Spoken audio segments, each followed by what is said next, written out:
Start करते अपन जावा का session. So basically इससे पहले जो भी 7-8 दिन के सेशन अपने कंडक्ट हुए जावा के, राइट, वहां पे अपन ने बात की थी थोड़ा बेसिक्स ऑफ जावा के बारे में, जहाँ पे इवन अपन में क्विकली आपको रिकॉल करो टॉपिक। तो अपन ने पहले सबसे पहले देखा था आइडेंटिफायर के बारे में, क्या होता है आइडेंटिफायर, कितने तरीके से क्वेश्चन बन सकते हैं, आपको किस तरीके से आंसर देना है, इसके रिगार्डिंग अपन ने बात की थी। सेकंड फिर अपन ने बात की थी यहाँ पे क्लास क्या होता है, राइट, ऑब्जेक्ट क्या होता है, रेफरेंस वेरिएबल क्या होता है, इसके रिगार्डिंग अपना थोड़ा सा डिस्कशन चला था।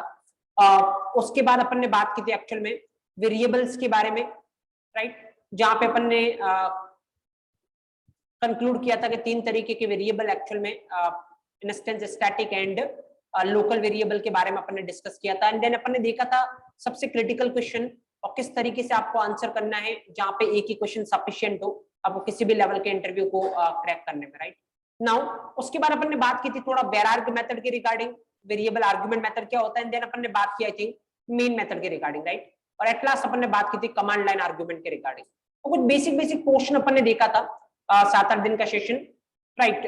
इनकेस किसी का मिस हुआ हो तो उसकी रिकॉर्डिंग आप डिमांड कर सकते हो, जो भी हेल्पलाइन नंबर है इस पे आप व्हाट्सएप कर सकते हो। जो भी ये सेशन ऑलरेडी हो चुके हैं 7-8 दिन को, इसकी रिकॉर्डिंग मिल जाएगी।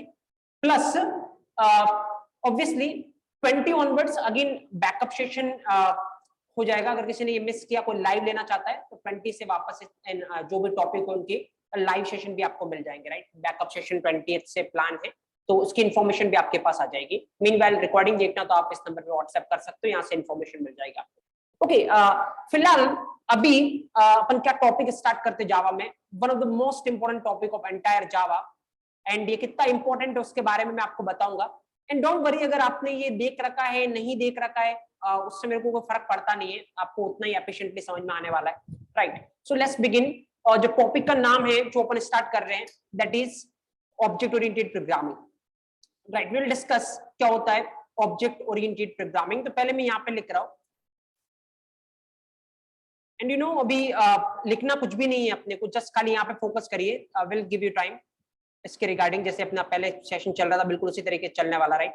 ओके, नाउ नाम बहुत सुना होगा, ओप्स प्रिंसिपल या object oriented programming principle, right. अब क्या क्या चीजें अपन इसके अंदर कवर करने वाले हैं, पहले मैं वो थोड़ा लिस्ट डाउन करता हूँ और उसके बाद में चैप्टर की और उन टॉपिक्स की आपको इंपॉर्टेंस बताता हूँ, और फिर अपन वन बाय वन करके इसमें डीप डाइव करेंगे, right. The first thing we will going to cover is data hiding. The second thing I'll going to cover, that is abstraction. Number third, that is encapsulation. Number fourth, that is tightly encapsulated class. Number fifth, that is EJ relationship. Number sixth, that is Hedge relationship. Okay, number seventh we will going to discuss, that is method signature. ये सब पहले इसलिए लिख रहा हूं ताकि मैं आपको इंपॉर्टेंस समझाता हूं स्टार्टिंग में, उसके बाद अपन उस पे एक एक करके डिस्कशन करना स्टार्ट करेंगे। Number 8 is method overloading. Number 9th, that is method overriding. Number 10th, that is method hiding. One second. Number 11, that is we're going to discuss instance static control flow.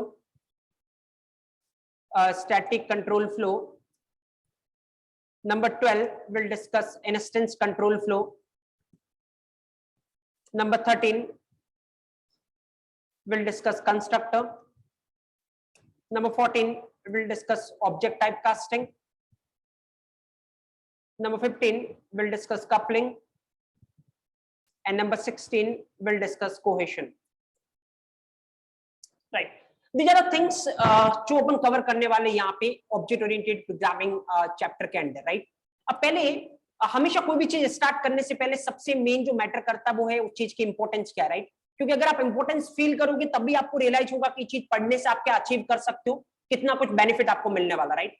अब मैं अगर इस chapter के importance की बात बताऊं ना, तो जितनी कंपनी जावा में रिक्रूट करती है, राइट, मतलब जो भी जिस भी कंपनी में जाके आप जावा के बेसिस पे इंटरव्यू देने वाले हो, ये मान के चल लो कि ऐसा कोई इंटरव्यू हो नहीं सकता जिसमें इस टॉपिक के अंदर से कोई क्वेश्चन आपसे नहीं पूछा जाए। It is kind of impossible कि आप जावा का इंटरव्यू में रिप्रेजेंट कर रहे हो और यहां से एक भी क्वेश्चन आपसे नहीं पूछा गया, राइट? ये होगा नहीं। प्लस मैं अगेन आपको बता रहा हूं, आराम से 20 to 30% कंपनी जावा के नाम पे खाली एक ही टॉपिक से आपसे क्वेश्चन पूछेगी, वो ओप से। मतलब अगर खाली आपको ऑब्जेक्ट ओरिएंटेड के प्रोग्रामिंग के जो कंसेप्ट है, जो मैंने यहाँ पे लिस्ट आउट किए हैं, अगर ओनली इनका नॉलेज हो, फिर भी आप 20% जावा की कंपनी में इसके नॉलेज के बेसिस पे आपका वो प्लेसमेंट हो सकता है या आप इंटरव्यू क्रैक कर सकते हो, right? So that much important this topic is, because अगर आप बात करोगे जावा किस कैटेगरी की लैंग्वेज है, तो that is what object oriented, right? तो मतलब जिस कैटेगरी की जावा लैंग्वेज है उसके principle that are known as core principles, और वो अगर आपको पता है तो फिर बहुत कुछ आपका इजी हो जाएगा। अगर यहाँ पे ये नहीं पता ये टॉपिक, तो बहुत मुश्किल है कि आप अगर आप 10 इंटरव्यू में बैठो और एक भी इंटरव्यू निकाल पाओ, क्योंकि ऐसा होगा नहीं कि इस टॉपिक से आपसे क्वेश्चन नहीं पूछा जाए, राइट? अब मैं आपको बताता हूँ इस टॉपिक की इंपॉर्टेंस क्या, वो मैं आपको बता चुका हूँ। तो जनरली जब अपन कंसेप्चुअल पर्सपेक्टिव में बात करते हैं तो फिर इस टॉपिक की हाईली इंपॉर्टेंस है, और जब अपन थोड़ा कोडिंग पर्सपेक्टिव में बात करेंगे तो फिर एक और टॉपिक निकल के आता जावा में, उसकी भी हाईली इंपॉर्टेंस है, that is collection framework. Will discuss उस टॉपिक का, जब टाइम आएगा अपन डिस्कस करेंगे।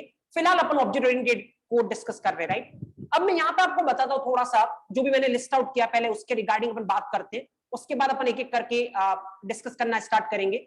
उससे पहले यहाँ पे जो 4 चीजें आपको दिख रही है, data hiding, abstraction, encapsulation and tightly encapsulated class. Practically इतनी चीजें नहीं है, ये ज्यादा कंसेप्चुअल ज्यादा चीजें, लेकिन फ्रेशर लेवल पे आपको बहुत सारे क्वेश्चन इस एरिया से पूछे जा सकते हैं। डेटा हाइडिंग क्या होता है, एब्स्ट्रैक्शन क्या होता है, या डेटा हाइडिंग एब्स्ट्रैक्शन में क्या डिफरेंस है, या एनकैप्सुलेशन के एडवांटेज क्या है, डिसएडवांटेज क्या है, किसको आप टाइटली एनकैप्सुलेटेड क्लास बोलोगे, किसको आप लूजली एनकैप्सुलेटेड क्लास बोलोगे। ये क्वेश्चन आपसे कंसेप्चुअली किए जा सकते हैं इंटरव्यू में।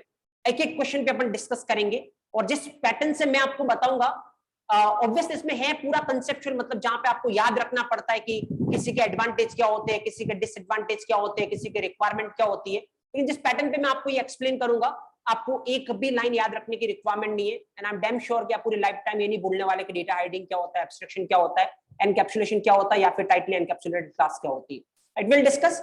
उसके बाद यहाँ पे एक कैटेगरी है, 2 तरीके के रिलेशन दिख रहे होंगे आपको, ईजे एंड हैजे, राइट? बहुत सारे क्वेश्चन आप यहाँ पे भी एक्सपेक्ट कर सकते हो, और यहां से लेके नीचे तक जितनी भी चीजें है ना, ये प्रैक्टिकली ज्यादा है, जहां पे आप जब भी डे टू डे लाइफ में जावा के बेसिस पे कोडिंग करोगे, इन सारे कंसेप्ट को आपको बहुत बार यूज करना पड़ सकता है। अब कौन सी रिक्वायरमेंट पे कौन सा कंसेप्ट यूज करोगे वो अपन फर्दर डिस्कस करेंगे, बट ये ज्यादातर चीजें यहाँ से प्रैक्टिकल ओरिएंटेड चलने वाली, राइट?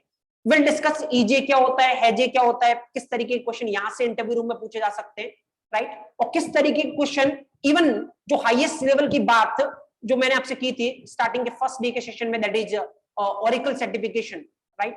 जो कि जावा का हाईएस्ट लेवल का अचीवमेंट होता है। इवन अगर इस एग्जाम की भी बात करोगे ना, तो बहुत ज्यादा क्वेश्चन आपको ऑब्जेक्ट ओरिएंटेड वाले टॉपिक से देखने को मिलेंगे, राइट? तो इवन मैं आपको बताऊंगा कि इस लेवल तक भी क्वेश्चन आप कैसे अटेम्प्ट कर सकते हो। जब अपन ये खत्म करेंगे उसके बाद आप ये इजीली बोल सकते हो कि नाउ ऑब्जेक्ट ओरिएंटेड जावा के रिगार्डिंग ऐसा कोई क्वेश्चन बचेगा नहीं जिसका आंसर आपके पास नहीं हो। भले आप फ्रेशर लेवल पे इंटरव्यू दे रहे हो, 10 साल के एक्सपीरियंस पे इंटरव्यू दे रहे हो, टियर 1, टियर 2, टियर 3 किसी कंपनी में इंटरव्यू दे रहे हो, डजंट मैटर। इवन आप हाईएस्ट लेवल के सर्टिफिकेशन एग्जाम को अटेम्प्ट करने जाओगे, तब भी एक भी क्वेश्चन ऐसा होगा नहीं जिसका आंसर आपके पास नहीं हो। और कितने तरीके के क्वेश्चन आ सकते हैं और किस वे में आपको आंसर देना है, वो सारा डिस्कशन अपना रहेगा, राइट? तो यहाँ से ये सब कुछ प्रैक्टिकल स्टेप है और बहुत सारा टाइम अपन इन्वेस्ट करेंगे। जैसे देखो, खास करके ये इतना इंपॉर्टेंट क्यों बनता है, मैं पहले इसलिए बता रहा हूं आपको, क्योंकि बहुत सारे मिथ चलती है एक्चुअली जब बात करते हो ऑब्जेक्ट ओरिएंटेड प्रोग्रामिंग की। जब मैं आपको कुछ मिथ्स बताता हूँ, कुछ तो वैसे मैंने आपको क्लियर किए जो 6-7 दिन के सेशन हुए। जैसे एक पहली मिथ जो चलती है सबसे बड़ी, कि जब भी जावा का प्रोग्राम चलता है, कहां से चलना स्टार्ट होता है? मेन मेथड से, राइट? सुनते आए होंगे आज तक, अगर आपने जावा के बारे में थोड़ा बहुत भी सुना है तो फिर ये जरूर सुना होगा कि जावा का प्रोग्राम कहां से चलता है? मेन मेथड से।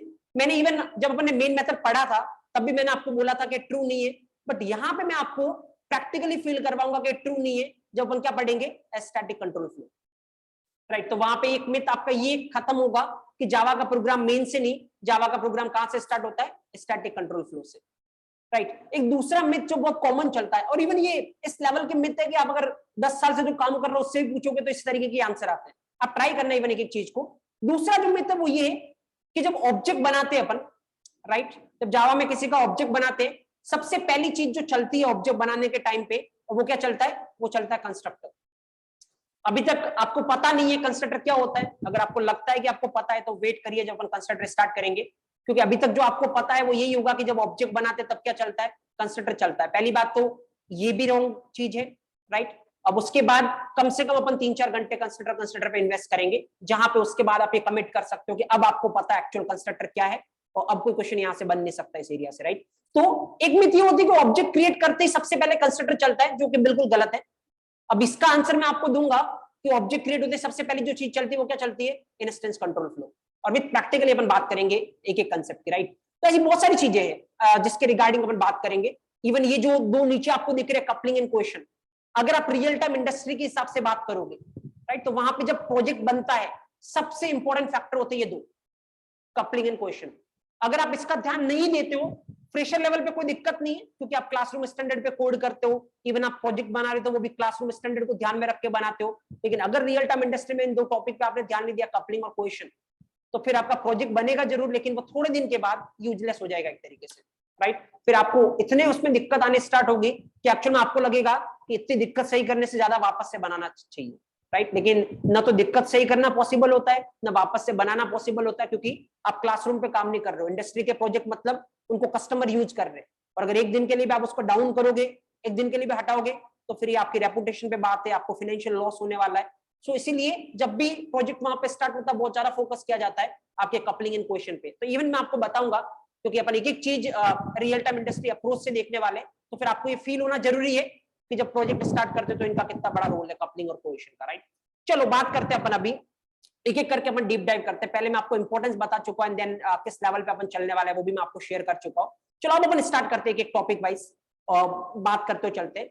सबसे पहले मैं फर्स्ट से स्टार्ट नहीं कर रहा हूं, डेटा हाइडिंग से, क्योंकि ये थोड़ा कंसेप्चुअल चीजें चारों।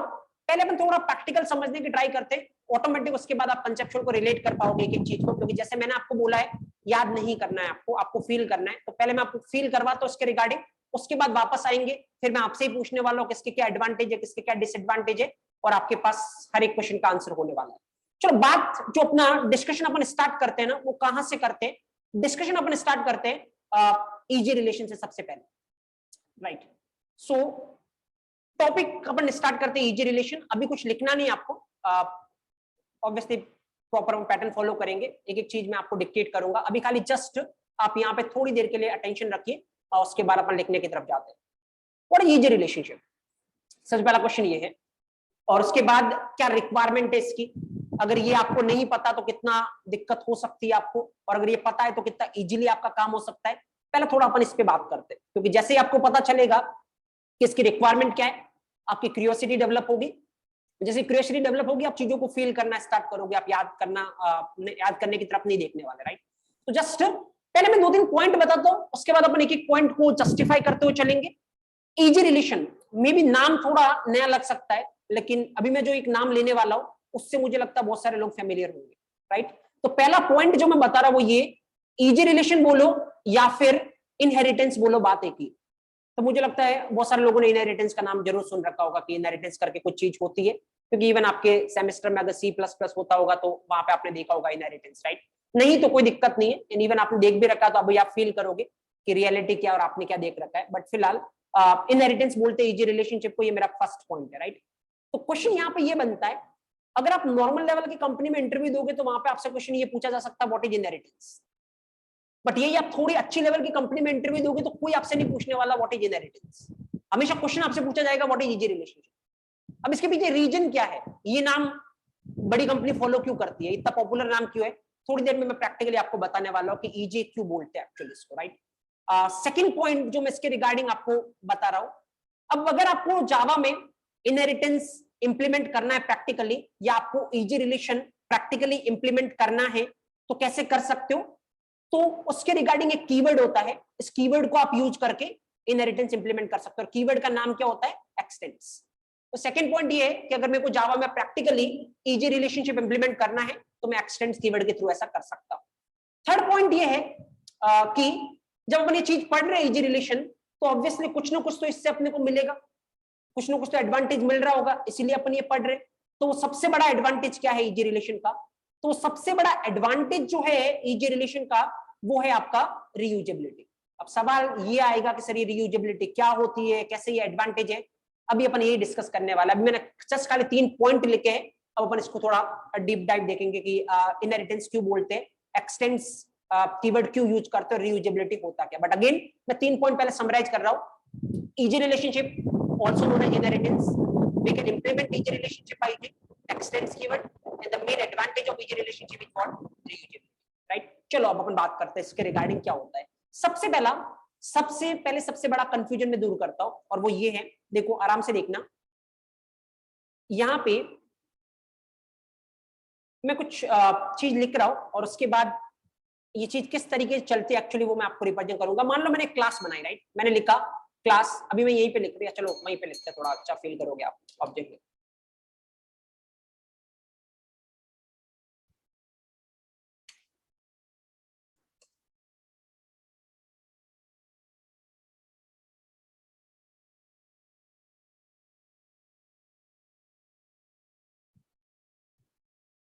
ओके, मैंने मान लो एक क्लास लिखी, क्लास, राइट, और क्लास का नाम मैं देता हूं, कुछ भी नाम दे सकते हो आपको पता है, क्लास पी, राइट, और यहाँ पे मैंने इस तरीके से क्लास लिखी। एक और क्लास लिखी, मान लो मैंने क्लास सी, और यहाँ पे इस तरीके से। इनहेरिटेंस का मतलब क्या होता है, जब भी कुछ चीज इनहेरिटेंस में इन्वॉल्व होती है या इजी रिलेशनशिप में इन्वॉल्व होती है, तो यहाँ पे 2 चीजें चलती है एक्चुअली। अगर अपन बोलेंगे कोई क्लास इनहेरिटेंस में इन्वॉल्व, इसका मतलब क्या है, एक होगी पेरेंट क्लास, राइट, और एक होगी चाइल्ड क्लास, राइट। अब सवाल ये है कैसे इनहेरिटेंस में इन्वॉल्व होगी क्लास, तो अभी अपन ने थोड़ी देर पहले डिस्कस किया, अगर इनहेरिटेंस में इन्वॉल्व होना है तो कौन सा कीवर्ड लगेगा एक्चुअली, एक्सटेंड्स, एंड देन देखो ये सिंटैक्स होता है, मैं बताता हूं। अब जैसे जैसे आपने ये लिखा ना, इससे क्या इंडिकेशन दे रहे हो जावा को, देखो एक्सटेंड्स कीवर्ड जैसे आपने यूज किया, आप जावा को इंडिकेशन दे रहे हो, आप क्या लगाना चाहते हो, इनहेरिटेंस। अब जब इनहेरिटेंस लगाओगे तो जावा बोलेगा 2 क्लास होती है इनहेरिटेंस में, एक तो क्या होता है पेरेंट, और एक क्या होती है चाइल्ड। तो अब जावा को ये कैसे पता चलेगा कौन सी क्लास पेरेंट है, कौन सी क्लास चाइल्ड है, जो भी आप एक्सटेंड के बाद लिखोगे जावा उसको क्या बनाएगा, पेरेंट क्लास, और जो भी आप एक्सटेंड से पहले लिखोगे जावा उसको क्या बनाएगा, चाइल्ड क्लास। तो अगर यहाँ पे जो मैंने लिख रखा है इस लाइन नंबर 5 को अगर आप देखोगे तो P is a parent class and C is what, child class. अब मतलब क्या पेरेंट और चाइल्ड का, और इससे क्या अचीव होने वाला है उस पर अपन देखते हैं। देखो अब अगर मैं आपसे क्वेश्चन ये करूं, और ये सबसे बेसिक क्वेश्चन है, दैट इज व्हाट, अगर मैं आपसे क्वेश्चन करूं what is the main motto या मेन इंटेंशन बिहाइंड इनहेरिटेंस, या फिर what is the main motto behind creating child class, child class create करने के पीछे मेन पर्पज क्या है, या फिर इनहेरिटेंस करने के पीछे मेन पर्पज क्या है। अब देखो ये क्वेश्चन आप करके देखना, क्वेश्चन बोलने में बहुत छोटा सा लगेगा लेकिन इसका इंपैक्ट कितना वो मैं आपको बताता हूं। अगर मैं आपसे पूछूं what is the main purpose of inheritance, right, और अगर मैं आपको पूछूं what is the main advantage of inheritance, right, अगर मेन एडवांटेज बोलूंगा मैं तो क्या बोलोगे आप, रीयूजेबिलिटी। बट अनफॉर्चुनेटली ये तो 100% सही है कि मेन एडवांटेज क्या होता है, रीयूजेबिलिटी, लेकिन अगर आप लोगों से पूछोगे मेन पर्पज क्या होता है तब भी वो क्या बोलते हैं, रीयूजेबिलिटी, जो कि गलत है एक्चुअली। मैं आपको विद प्रैक्टिकली प्रूव करके बताने वाला हूं कि गलत क्यों है, राइट। देखो अब ये तरीका होता है एक्चुअल में, मैं आपको बता दूं, जैसे आपने कोई नॉर्मल लेवल की कंपनी में इंटरव्यू दिया, अगर आपसे पूछा गया what is the main purpose, आपने रीयूजेबिलिटी बोला, इतना इंपैक्ट नहीं जाएगा, वो उसको सही कंसीडर करेगा, राइट, क्योंकि लिटिल बिट सही है लेकिन पूरा सही नहीं एक्चुअली। अगर आपने अच्छी लेवल की कंपनी में आपसे क्वेश्चन पूछा गया, क्वेश्चन तो बहुत बेसिक है, what is the main purpose, but अगर आपने रीयूजेबिलिटी बताया तो इसका मतलब सामने वाले को आप ये हिंट दे रहे हो कि एक्चुअल में आपको ठीक है ऊपर ऊपर से चीजें पता है लेकिन एक्चुअली इंटरनली हो क्या रहा है उसके बारे में आपको आइडिया नहीं है, राइट। जैसे आप अच्छी लेवल की कंपनी को ये हिंट दोगे कि ऊपर ऊपर से चीजें पता है इंटरनली नहीं पता, तो फिर वहां पे आपके लिए प्रॉब्लम स्टार्ट हो जाएगी, क्योंकि जितना ज्यादा अच्छे लेवल की कंपनी होगी वो उतना ही आपकी एक्सपर्टीज देखेगी कि आपको इंटरनली चीजों से कितना कुछ आप टच में हो, राइट। जस्ट देखते हैं, मैं आपको इसको प्रूव करके बताता हूँ। पहली बात, ये मिथ जो है वो उसको क्लियर कर लो। अगर मेन एडवांटेज पूछा जाए आपको रीयूजेबिलिटी बोलने की रिक्वायरमेंट है, बट अगर मेन पर्पज पूछा जाए वो रीयूजेबिलिटी नहीं है। तो सवाल ये है क्या है मेन पर्पज, तो मैं आपको आंसर देता हूं। तो मेन पर्पज क्या है इसको थोड़ा फील कर, इसके रिगार्डिंग मैं पहले आपको एक पॉइंट बोलूंगा और उसके बाद अपन इसको फील करते हैं। देखो एक्चुअली जैसे मान लो ये क्लास 1 पी, इसके पास मान लो कितने मेथड है, सपोज करो, देखो जावा में अगर कोई भी काम करना है, कोई भी टास्क है आपके पास, जैसे एक टास्क आया कि 2 नंबर को ऐड करना है, एक टास्क आया कि 2 नंबर को मल्टीप्लाई करना है, एक टास्क आया कि 2 नंबर को डिवाइड करना है, कोई भी टास्क आता है जावा में, हर एक टास्क के रिगार्डिंग अपन क्या बनाते हैं, मेथड। जैसे एक टास्क है 2 नंबर को ऐड करना है, तो अपन एक मेथड बनाएंगे जो किसके लिए रेस्पॉन्सिबल होगी, 2 नंबर को ऐड करने के लिए रेस्पॉन्सिबल होगी, राइट। एक जैसे टास्क है कि 2 नंबर को मल्टीप्लाई करना है, तो अपन एक मेथड बनाएंगे जो कि 2 नंबर को मल्टीप्लाई करने के लिए रेस्पॉन्सिबल होगी, राइट। तो अगर मैं बोलूं ये क्लास 5 काम कर रहा है, इसका मतलब इस क्लास में कितनी मेथड होगी, 5 मेथड, हर एक मेथड कुछ अलग अलग काम कर रहा होगा, तो टोटल मिला के ये क्लास कितने काम कर रहा होगा, जितनी मेथड है। तो सपोज मैं बोल रहा हूं इस क्लास के अंदर 5 मेथड है, या फिर मैं बोलूं ये क्लास 5 काम कर रहा है, दैट इज फाइन। या अभी मैं यही बोलता हूं ये क्लास एक्चुअली 5 फंक्शनलिटी परफॉर्म कर रहा है, फंक्शनलिटी मतलब कुछ भी फंक्शन कर रहा है, 5 फंक्शनलिटी है इस क्लास के पास, राइट। एंड सेम मान लो इस क्लास के पास कितनी फंक्शनलिटी है, लेट्स से 3 फंक्शनलिटी, मतलब ये जो सी क्लास है वो कितने काम कर रहा है, 3 काम, और आपका जो पी क्लास है वो कितने काम कर रहा है, 5 काम। इनडायरेक्टली बोलोगे तो पी क्लास के अंदर कितने मेथड है, 5 मेथड, सी क्लास के अंदर कितनी मेथड है, 3 मेथड, किसी भी वे से बोलो उससे वो फर्क नहीं पड़ता। अब मैं आपको एक पॉइंट बोल रहा हूं, उसके बाद अपन एक्चुअली आएंगे कि मेन पर्पस क्या होता है इनहेरिटेंस का। पॉइंट मेरा ये है, सुनना बहुत आराम से, पॉइंट में ये बोल रहा हूं बाय डिफॉल्ट पेरेंट क्लास की जितनी भी फंक्शनलिटी है वो ऑटोमेटिक किस में अवेलेबल होती है, चाइल्ड में, राइट। तो अगर ये इनहेरिटेंस यहां पे हुआ है, तो अगर इसके बाद आप देखोगे तो पेरेंट के पास कितनी फंक्शनलिटी है, 5, चाइल्ड के पास कितनी फंक्शनलिटी है, 3 तो इसके खुद की, और 5 किससे आ जाएगी, इसके पेरेंट से, तो 5 + 3 कितने हो गए, 8। मतलब अगर आप इस सी क्लास से बोलोगे सी क्लास कितने काम कर सकता है, 8 काम, और पी क्लास कितने काम कर सकता है, 5, राइट। तो मतलब पॉइंट क्या है, बाय डिफॉल्ट पेरेंट की जितनी भी प्रॉपर्टी है वो किसमें अवेलेबल होती है, चाइल्ड में। तो इसीलिए अपन एक्चुअल में इनहेरिटेंस करते हैं। अगर कहीं पे रिक्वायरमेंट अगर आपको आए कि इस क्लास की सारी प्रॉपर्टी मेरे को किसमें चाहिए, इस वाले में, तो क्या करोगे, उसको पेरेंट बना दो, तो उसकी सारी प्रॉपर्टी किसमें आ जाएगी, चाइल्ड में आ जाएगी। अब कब ऐसी रिक्वायरमेंट आएगी कि किसी क्लास की सारी प्रॉपर्टी मेरे को दूसरी क्लास में चाहिए, उसके लिए थोड़ा सा वेट करो, अभी मैं बता रहा हूं। अभी फिलहाल मैं क्या बोल रहा हूं, पेरेंट की सारी प्रॉपर्टी किसमें अवेलेबल होती है, चाइल्ड में। अब ऑब्जर्व करना आराम से, जैसे सपोज करो, आराम से देखना, इसका मतलब इस चाइल्ड क्लास ने पेरेंट कितने काम कर रहा था, 5, चाइल्ड कितने कर रहा है, 8। तो चाइल्ड क्लास ने क्या किया, पेरेंट के 5 काम को बढ़ा के कितना कर दिया, 8। पेरेंट 5 कर रहा था, चाइल्ड 8 कर रहा, मतलब चाइल्ड क्लास ने क्या किया, एक्चुअली पेरेंट के 5 काम को बढ़ा के कितना कर दिया, 8। अब देखो थोड़ा सा रिलेट करना आप इसको, एक्चुअली जैसे मान लो जब भी आप रियल टाइम इंडस्ट्री में काम करना स्टार्ट करोगे, सपोज करो आप जॉब फील्ड में एंटर हुए, तो जब भी इंडस्ट्री में जाओगे जितना भी कम्युनिकेशन होता है, फॉर्मल कम्युनिकेशन, वो किससे होता है, मेल से, राइट। इवन आपको कोई भी लीव चाहिए तो आप क्या करोगे, मेल ड्रॉप करोगे, या व्हाटएवर कुछ भी होगा तो आप मेल ड्रॉप करोगे, राइट। तो सपोज करो जैसे कि मान लो आपको मान लो कोई काम आ गया अर्जेंट, और आपको सपोज करो 5 दिन की लीव चाहिए, राइट। तो आपने क्या किया, मेल डाला आपके एचआर को कि 5 दिन की लीव चाहिए, व्हाटएवर, आपके मैनेजर को मेल डाला, सपोज करो वो सैंक्शन हो गई कि 5 दिन आपको लीव मिल गई, राइट।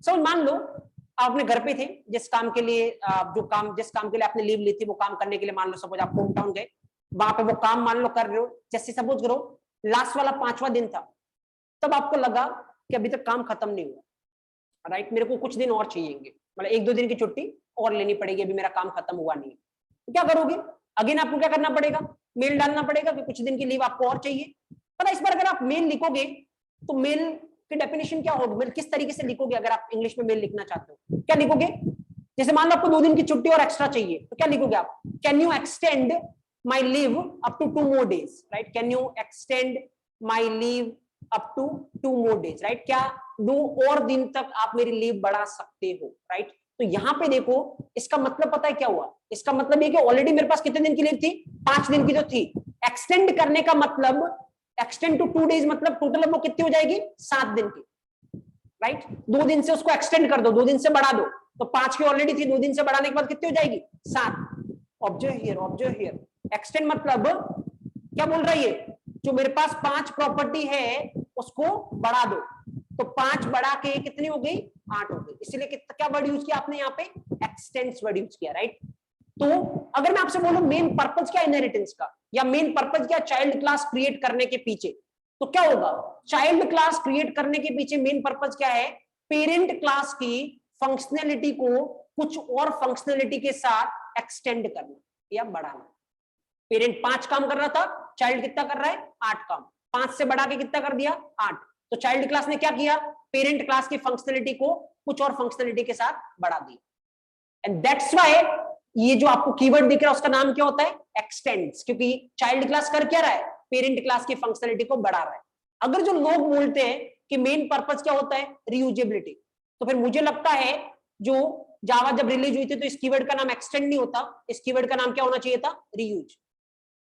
ऑब्वियसली जस्टिफाइड होता, अगर मेन पर्पस रीयूजेबिलिटी होता तो कीवर्ड का नाम क्या देना चाहिए था, रीयूज, बट यहाँ पे कीवर्ड का नाम क्या है, extends. The reason is main purpose child class create करने का या इनहेरिटेंस के पीछे आपका रीयूजेबिलिटी नहीं है, एक्चुअली मेन पर्पस क्या है, प्रॉपर्टी को बढ़ाना। अब सवाल दिमाग में ऑब्वियसली आ रहा होगा कि सर बढ़ाने से क्या मिल रहा है, उसकी बात अभी मैंने की नहीं है, अभी अपन उसकी बात करेंगे कि बढ़ाने से क्या मिल रहा है, 5 की जगह 8 करके इसने क्या कर दिया, उसकी बात अभी नहीं कर रहे, लेकिन एक्चुअल में चाइल्ड क्लास का रूल क्या होता है वो मैं आपको बता रहा हूँ। 5 से बड़ा कितना कर दिया, 8। तो एक सबसे बड़े और सबसे बड़ी मिथ को मैं क्लियर कर रहा हूँ, सबसे बड़े क्वेश्चन का मैं आपको आंसर दे रहा हूँ। आपको दोनों को डिफरेंशिएट करना है। अगर मेन पर्पस पूछे तो चाइल्ड क्लास का मेन पर्पस पेरेंट क्लास की फंक्शनलिटी को एक्सटेंड करना, अगर मेन एडवांटेज पूछे तो रीयूजेबिलिटी, राइट। अभी अपन समझेंगे थोड़ी देर में रीयूजेबिलिटी क्या होता है, राइट। चलो पहले थोड़ा प्रैक्टिकली अपन इस बात को थोड़ा फील करते हैं, जो अपन अभी थोड़ी देर पहले मैंने बोला है कि बाय डिफॉल्ट पेरेंट क्लास की सारी प्रॉपर्टी किसमें अवेलेबल होती है, चाइल्ड में। क्या ऐसा रियल में होता है या नहीं, थोड़ा अपन उसके रिगार्डिंग बात करते हैं। जस्ट ऑब्जर्व हियर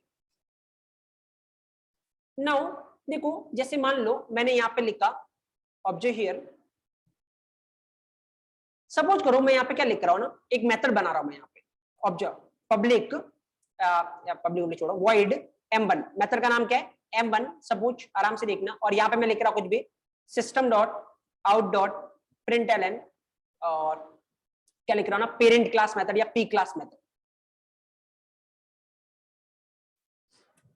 देखो सुनना बहुत आराम से, थोड़ा प्रैक्टिकली अपन फील करते हैं कि वेदर ऐसा होता है या नहीं। देखो पी क्लास मेथड, राइट। उसके बाद लेट्स से मैं यहाँ पे सी क्लास के अंदर भी एक मेथड बना रहा हूँ, राइट। यहाँ पर भी एक मेथड लिख रहा हूँ दैट इज वॉइड m2, और यहाँ पे मैं क्या लिख रहा हूँ, system dot out dot println,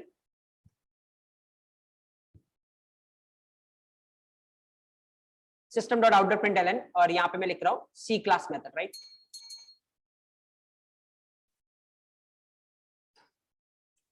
okay, आराम से देखना, मैं कुछ यहाँ पे बताना चाह रहा हूँ आपको, सी क्लास मेथड। ओके चलो, यहाँ पे ऑलरेडी इतना आपको पता है, अगर नहीं तो मैं वापस बता देता हूँ। देखो यहाँ पे बस अभी के लिए जो जस्ट इसको फर्स्टली देख रहे, पहला सेशन है, तो आराम से देख लो। यहाँ पे एक्चुअल में ये जो लिखा हुआ अभी इसके रिगार्डिंग आपको टेंशन लेने की रिक्वायरमेंट नहीं है। क्या है, आपको बस इतना ध्यान रखो, इसके अंदर जो भी लिखा जाएगा वो डायरेक्ट प्रिंट हो जाएगा, right. System dot out dot println के अंदर जो भी लिखते हो जावा में वो प्रिंट हो जाता है, राइट। यहाँ पर भी सेम हुई है, system dot out dot println के अंदर जो भी लिखोगे वो प्रिंट हो जाएगा, राइट। अभी इतना ही दिमाग लगाना है, अगर एक्चुअल में बहुत कुछ होता है, सिस्टम क्या होता है, आउट क्या होता है, प्रिंटलन क्या होता है, will discuss, upon half an hour तक इस पर डिस्कस करेंगे, बट अभी अपना डिस्कशन पॉइंट ये है नहीं, तो अभी के लिए इतना ही ध्यान रखो, इसके अंदर जो भी लिखा जाएगा वो प्रिंट हो जाएगा, that's the only thing, right. Okay, अब देखो मैं यहाँ पे क्या दिखाना चाह रहा हूँ आपको एक्चुअल में, इस एग्जाम्पल से, वो थोड़ा आराम से देखना।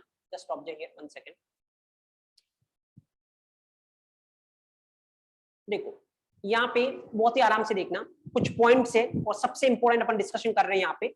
अब मैं यहाँ पे लिखता हूँ main method public static void main string array. जिन्होंने ऑलरेडी वो पहले वाले सेशन लिए हैं तो उनको पता होगा एक एक चीज क्या कुछ कर सकते हैं मेन मेथड पे, कम से कम अपने 2-3 घंटे डिस्कस किया था मेन मेथड को, राइट। जिन्होंने सेशन नहीं लिए अभी इतना ध्यान रखें कि इस नाम की कोई मेथड होती है इसको ऐसे ही लिखना है, बाकी या तो आप वो सेशन देख सकते हो या जैसे मैंने आपको बताया है 20 से वापस, ये अगर सेशन आपके पिछले मिस हुए तो उसका बैकअप आपको मिलेगा, राइट।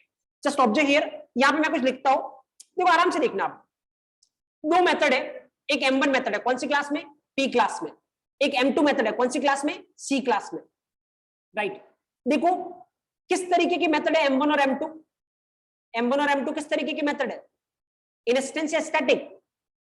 आपको पता ना एक्चुअली, अगर स्टैटिक कहीं आगे लिखा हुआ दिखे तो कौन सा मेथड होता है, स्टैटिक। कहीं यहाँ पे स्टैटिक लिखा हुआ दिख रहा है आपको, नहीं, तो m1 कैसी मेथड है, इंस्टेंस। कहीं यहाँ पे आपको स्टैटिक लिखा हुआ दिख रहा है, नहीं, तो m2 कैसी मेथड है, स्टैटिक, सॉरी इंस्टेंस। और जब भी इंस्टेंस मेथड होती है, इंस्टेंस मेथड कॉल करने के लिए आपको क्या करना पड़ेगा, ऑब्जेक्ट बनाना पड़ेगा, और उसके बाद कैसे कॉल करोगे, रेफरेंस वेरिएबल पे आप कॉल करोगे, राइट। तो चलो जैसे मान लो एक काम करते अपन पेरेंट क्लास का ऑब्जेक्ट बनाते हैं। कैसे बनाओगे पेरेंट क्लास का ऑब्जेक्ट या पी क्लास का ऑब्जेक्ट कैसे बनाओगे, देखो पी, चलो मैं थोड़ा नाम ऐसे दे देता हूं ताकि आपको थोड़ा कंफ्यूजन नहीं हो। नाम इसको मैंने पेरेंट कर दिया, इसको क्या कर दिया चाइल्ड, बाकी कुछ भी दे सकते हो नाम, आपको पता है। यहाँ पे पेरेंट कर दिया। तो पहले मैं पेरेंट क्लास का ऑब्जेक्ट बनाता हूं, देखो पेरेंट, उसके बाद p equal to new parent. Already आपको सिंटेक्स पता है किस तरीके से बनता है ऑब्जेक्ट, अदरवाइज अभी दिमाग लगाने की रिक्वायरमेंट नहीं है। अभी ये मान लो कि ऑब्जेक्ट क्रिएट करने की लाइन होती है, राइट। एक बार मैं वापस से ये चीज जरूर एक्सप्लेन करना चाहूंगा जो मैंने ऑलरेडी की है लास्ट सेशन में। ये क्या है? क्लास का नाम। ये क्या है? Reference variable. ये क्या है? ऑपरेटर है जो जावा में ऑब्जेक्ट बनाने का काम करता है। और ये जो बच गया वो क्या है? कंस्ट्रक्टर, जिसको अपन डिस्कस करेंगे बाद में, राइट। ओके, चलो अब मैं क्या करता हूं यहाँ पे ना, लेट्स से मैंने ऑब्जेक्ट तो बना दिया। कौन सी क्लास का ऑब्जेक्ट बना दिया? पेरेंट क्लास का।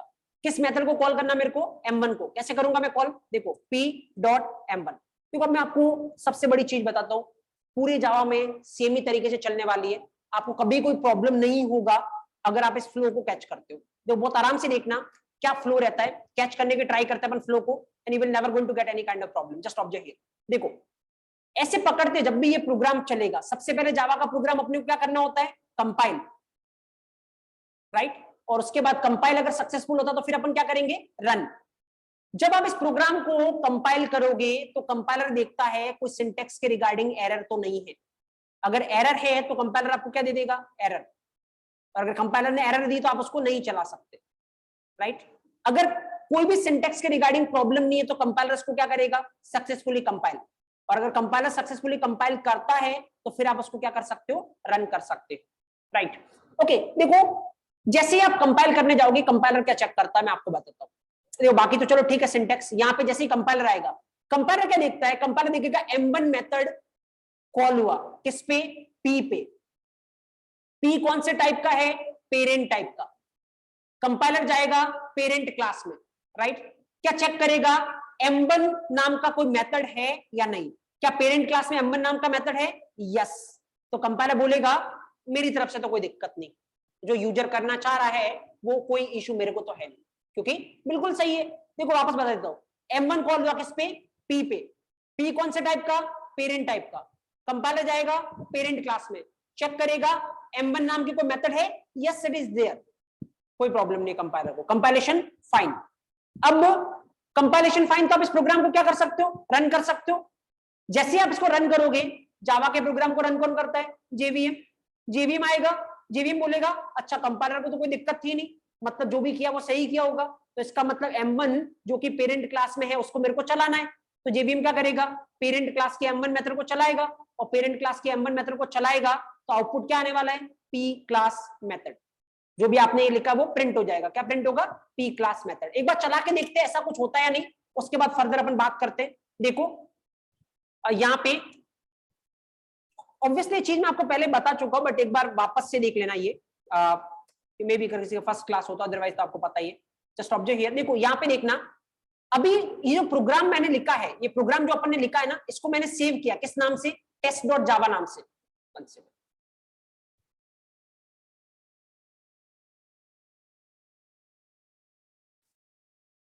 ओके, ये जो प्रोग्राम लिखा है ना उसको मैंने test.java नाम से सेव किया, और ये आपको दिख भी रहा होगा, ये रहा। देखो अगर डेस्कटॉप पे देखोगे सबसे इधर वाली पॉइंट पे तो आपको test.java करके एक फाइल दिख रही होगी, राइट। इस प्रोग्राम को अपन ने सेव किया जो मैंने अभी लिखा है, मैंने इसको test.java नाम से सेव किया। तो जब भी इसको कंपाइल करना होगा आपको प्रोग्राम का नाम लिखना है, राइट, जिससे आपने सेव किया है। देखो यहाँ पे मैं आपको बता देता हूँ, कंपाइल करने के लिए जो टूल होता है वो होता है जावा सी। पहले तो आपको जाना है जहां पे आपकी फाइल आपने स्टोर की, कहां पे किया? डेस्कटॉप पे। ओके, उसके बाद कंपाइल करने के लिए जो टूल का नाम होता है वो क्या होता है? जावा सी। उसके बाद आपने जो प्रोग्राम का नाम रखा है, क्या रखा है? test.java। देखो अगर कोई एरर नहीं है तो ये सक्सेसफुली कंपाइल हो जाएगा एंटर करते। तो अभी कोई एरर है नहीं, ये सक्सेसफुली कंपाइल हो गया एंटर करते। अब आप ऑटोमेटिक अगर जाके देखोगे, देखो मैंने अभी एक लाइन बोली थी, ऑलरेडी आपको पता है, मैं पहले भी एक्सप्लेन कर चुका हूं इनको, बट अभी थोड़ी देर पहले मैंने एक लाइन बोली थी कि अगर प्रोग्राम कंपाइल सक्सेसफुल हो गया तब तो आप इसको चला सकते हो, अगर सक्सेसफुल कंपाइल नहीं हुआ तो आप नहीं चला सकते। द रीजन इज क्योंकि अगर प्रोग्राम सक्सेसफुली कंपाइल होगा तो आपका कंपाइलर क्या करेगा? इस प्रोग्राम में कितनी क्लास है? 2 क्लास। कौन कौन सी? एक तो पेरेंट, दूसरी कौन सी? चाइल्ड। जितनी भी क्लास होगी कंपाइलर ऑटोमेटिक उसकी डॉट क्लास फाइल बनाने वाला। देखो अगर डेस्कटॉप पे जाके देखोगे ना तो आपको पता चलेगा पहले ये नहीं थी, लेकिन ये 2 फाइल अब आपको यहाँ पे दिख रही हो। पेरेंट डॉट क्लास और एक यहाँ पे चाइल्ड डॉट क्लास, ये दो फाइल पहले नहीं थी, parent dot class child dot class दोनों दिख रही होगी। किसने बनाया? कंपाइलर ने।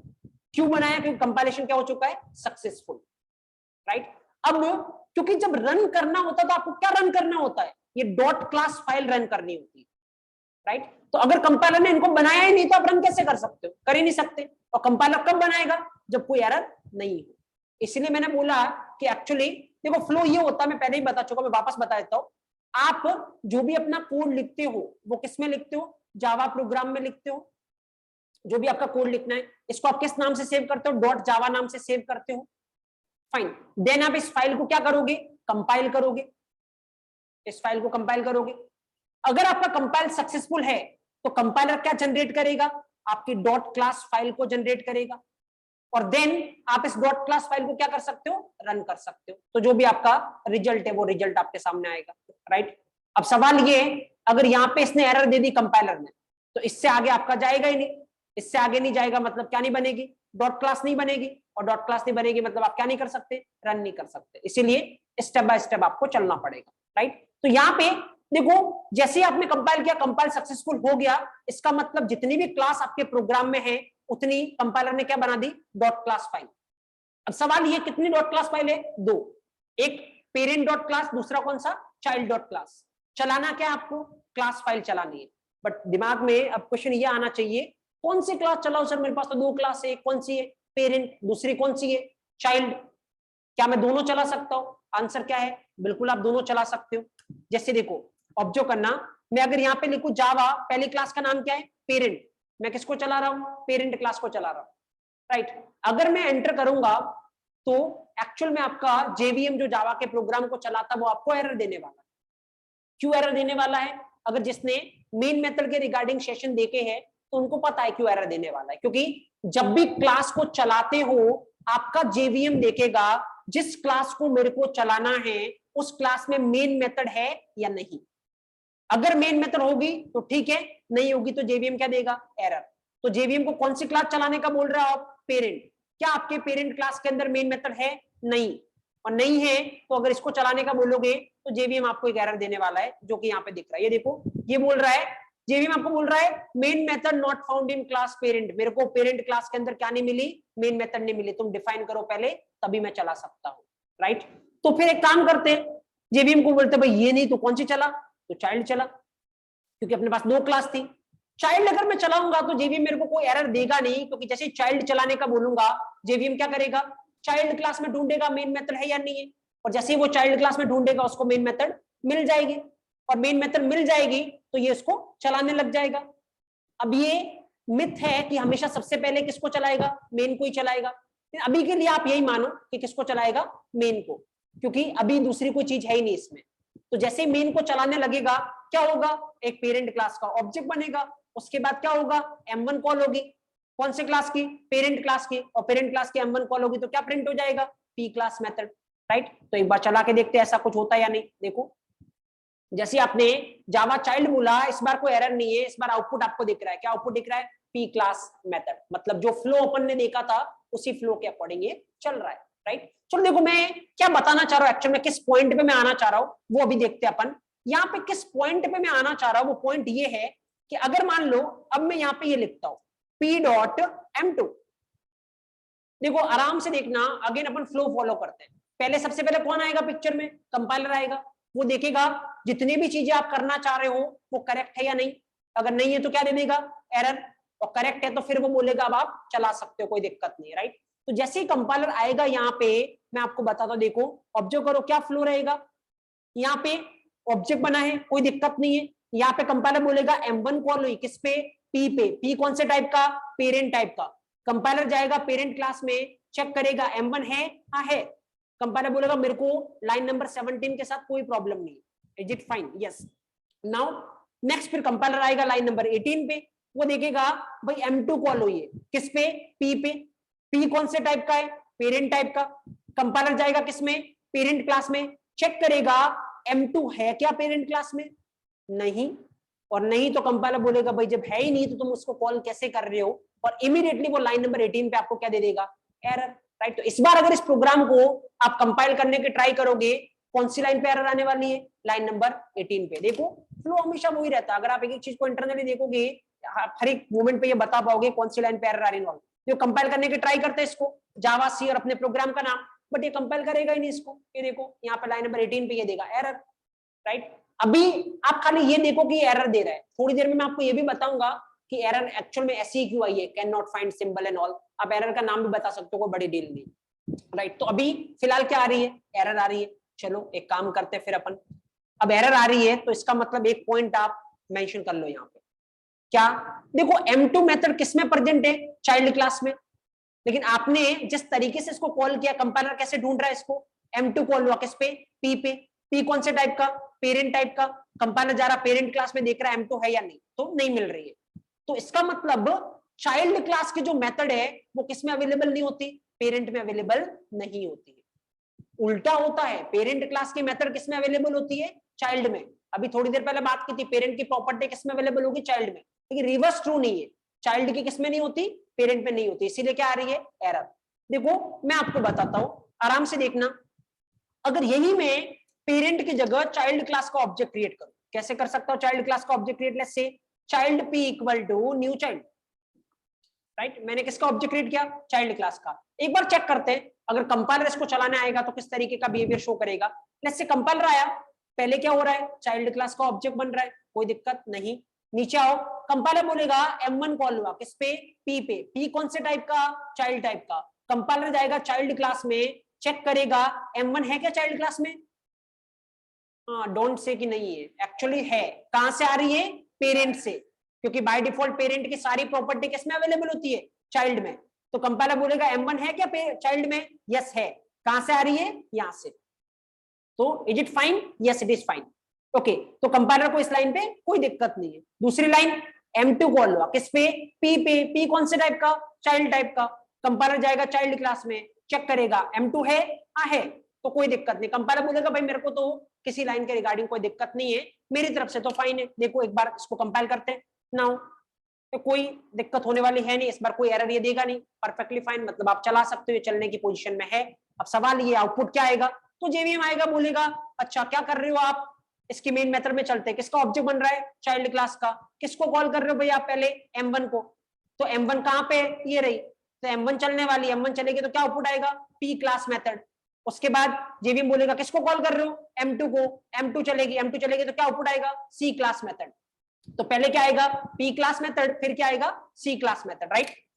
चला के देखते एक बार अपन, एंड यू विल सी, जैसे ही मैं इसको एग्जीक्यूट करूंगा, 1 सेकेंड ना, सॉरी, या पहले कंपाइल कर लो, कंपाइल फाइन है, और रन क्या करते हैं अपन, क्लास, क्लास का नाम क्या अपना, चाइल्ड। और जैसे इसको करोगे, देखो पहले क्या आ रहा है, P क्लास मेथड, और बाद में क्या आ रहा है, C class method. So there is no problem, right. तो इसका मतलब पता है, ये जो पॉइंट अपन ने थोड़ी देर पहले बात की थी वो अब जस्टिफाइड हो रहा है। क्या, देखो इस लाइन पे एरर क्यों नहीं आई, फ्लो किस तरीके से चल रहा है, फ्लो तो इस तरीके से चल रहा है ना कि देखो M1 कॉल हुआ किस पे, P पे। P कौन से टाइप का, चाइल्ड टाइप का। कंपाइलर जाएगा चाइल्ड क्लास में, चेक करेगा M1 है या नहीं है। अगर पेरेंट क्लास की प्रॉपर्टी चाइल्ड में अवेलेबल नहीं होती तो इस लाइन पे क्या आती, एरर। लेकिन इस लाइन पे एरर नहीं आई, इसका मतलब पेरेंट क्लास की प्रॉपर्टी किसमें अवेलेबल होती है, चाइल्ड में। जो थोड़ी देर पहले अपन ने पॉइंट बोला था, here is the practical proof, right. तो ये दो चीजें हैं, पेरेंट की प्रॉपर्टी चाइल्ड में अवेलेबल होती है, चाइल्ड की प्रॉपर्टी पेरेंट में अवेलेबल नहीं होती है, राइट। दो चीजें तो आपके सामने है। ये इंपॉर्टेंट इतना है नहीं, क्योंकि लगभग सबको पता होता है, जो चीज सबको पता होती है वो इतनी इंपॉर्टेंट होती नहीं एक्चुअली। अब जो मैं आपको तीसरी चीज बताने वाला हूं ना, वो सुपर इंपॉर्टेंट है अगर आप थोड़ा हायर लेवल पे चल रहे हो, राइट। और इसके रिगार्डिंग आपको अच्छे लेवल की कंपनी क्वेश्चन कर सकती है, या फिर अगर आप ओरेकल सर्टिफिकेशन लेवल पे जाओगे तो इस पॉइंट जो मैं आपको अभी बताने वाला हूं, इसके रिगार्डिंग क्वेश्चन 101% आपको देखने को मिलेगा, राइट। नाउ ऑब्जर्व हियर क्या होता है, अभी अगर आप नोटिस करोगे एक चीज, जो कि आप नोटिस करना है यहाँ पे, आपको मैं एक चीज नोटिस करने का बोल रहा हूं, वो चीज क्या है, देखो मैंने इसको ऐसे लिखा है, child P equal to new child. थोड़ी देर पहले मैंने इसको ऐसे लिखा था, देखो अभी कुछ भी नहीं लिखना आपको, खाली पूरी तरीके से इधर फोकस करो, एक एक चीज अपन लिखेंगे डाउन पर, लिखना इंपॉर्टेंट है नहीं।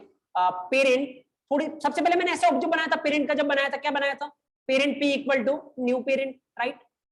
और फिर मैंने बोला कि चलो पेरेंट का नहीं अपन किसका बनाते, चाइल्ड का, तो फिर मैंने ऐसे लिखा इसको, child P equal to new child. एक चीज यहाँ पे नोटिस करने वाली है, वो क्या, एक्चुअली मैं ऑलरेडी आपको बता चुका हूं, मैं वापस बता देता हूं। देखो, अगर मैं आपसे बोलूं यहां पे रेफरेंस वेरिएबल किसका है, दो क्वेश्चन मैं आपसे पूछ सकता हूं।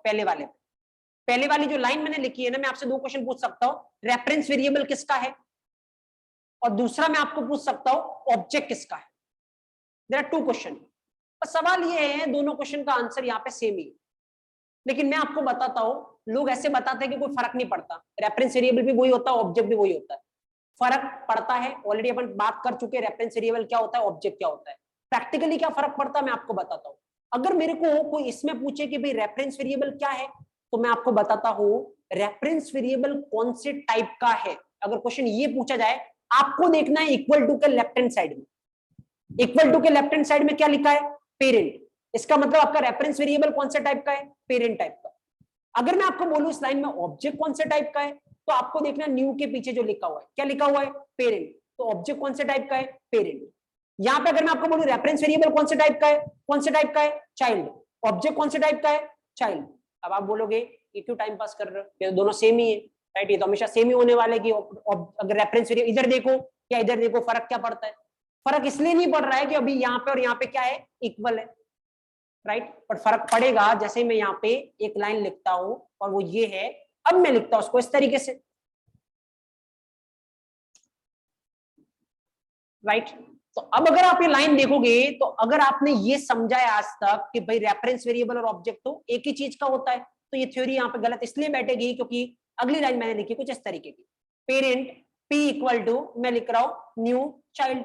तो फिर अगर यहाँ पे अगर आप बात करोगे, तो फिर अब दोनों क्वेश्चन के आंसर आपके लिए क्या हो जाएंगे, डिफरेंट।